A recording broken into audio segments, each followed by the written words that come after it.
time. Happy to see you.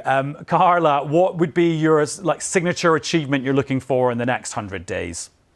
Right. Well, certainly it's promises made, promises kept. I'm enjoying the 101st day of the golden age of America.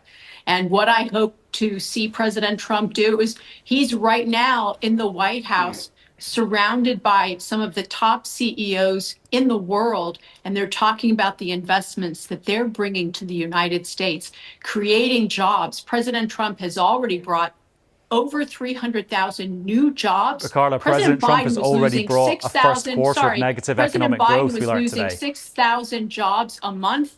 President Trump has already added 9,000 new manufacturing jobs. Mehdi?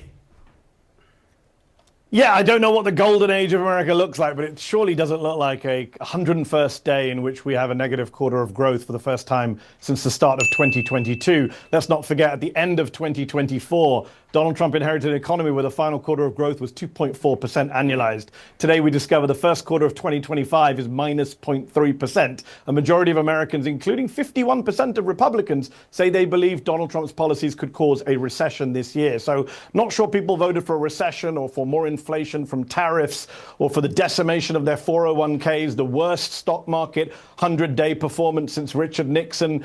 He has kind of taken an economy which that left-wing rag, The Economist magazine, called the envy of the world, and he's trashing it. And I'm not sure why.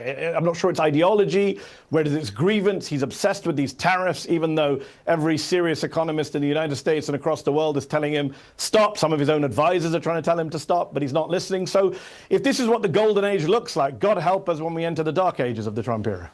Carla, you can't argue with the numbers, GDP figures today.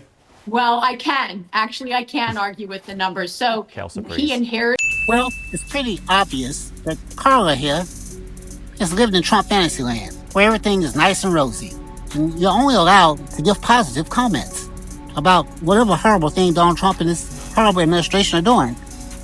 Remember a few weeks ago, maybe about a month ago, when Caitlin Collins asked him a tough question, and Trump was like, why can't you just say it's going good?